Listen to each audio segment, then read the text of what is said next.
Hello everyone, welcome to Sack Lunch News. Enjoy the show.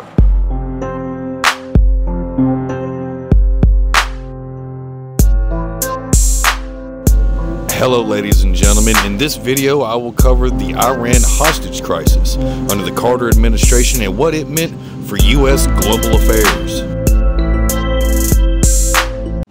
Alright ladies and gentlemen, welcome to the show. This is Sack Lunch News, and yes, today's video does cover the Iran hostage crisis. So, from History.State.gov, in the wake of a successful revolution by Islamic fundamentalists against the pro-American Shah of Iran, Iranian students seized the U.S. Embassy in Tehran and detained more than 50 Americans on November 4th, 1979. The Iranians held the Americans hostage for 444 days. The Iran hostage crisis undermined Carter's conduct of foreign policy, further cementing him as the worst president in U.S. history. The crisis dominated the mainstream media headlines and news broadcasts and made Carter and his administration look weak and ineffective. Though Deputy Secretary Warren Christopher would eventually resolve the crisis, Carter's foreign policy team looked weak and useless. Due to the Carter administration's weakness in 1979, Soviet-supported Marxist rebels made strong gains in Ethiopia, Angola, and Mozambique. Vietnam fought a successful border war with China and took over Cambodia from the Khmer Rouge. Also, the Soviet Union invaded Afghanistan to support its shaky Marxist government.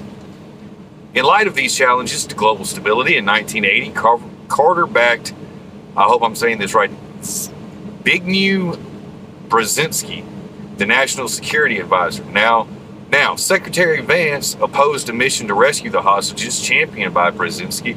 Vance was correct. The mission was a debacle, and Vance resigned his position in protest in April of 1980. Carter would then choose Senator Edmund Muskie as his new secretary.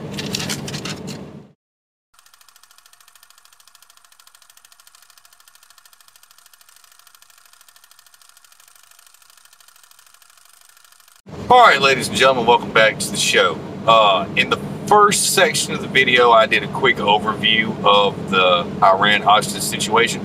Now we're going to go into what actually caused the Iran hostage crisis. Here you go. From JimmyCarterlibrary.gov. Mohammad Reza Pahlavi, Shah of Iran, began his reign in 1941, succeeding his father Reza Khan to the throne. In the 1953 power struggle between his prime minister, the Shah gained American support to prevent nationalization of Iran's oil industry. In return for assuring the U.S. a steady supply of oil, the Shah received economic and military aid from 8, yes I said 8, American presidents. In the early 1960s, the Shah announced social and economic reforms but refused to grant broad political freedoms. Iranian nationalists condemned his U.S.-supported regime and his westernizing of Iran. During rioting in 1963, the Shah cracked down, suppressing his opposition. Among those arrested was a popular religious nationalist and bitter enemy of the United States, the Ayatollah Ruhollah Khomeini. Between 1963 and 1979, the Shah spent billions of oil dollars on military weapons. Unable to sustain economic progress and unwilling to expand democratic freedom, the Shah's regime collapsed. On January 16, 1979, the Shah fled Iran, never to return. The exiled Ayatollah returned to Tehran in February of 1979. He whipped discontent into rabid anti-Americanism. The Shah came to America for cancer treatment in October. The Ayatollah incited militants to attack the embassy in November of '79, and the hostage crisis had begun.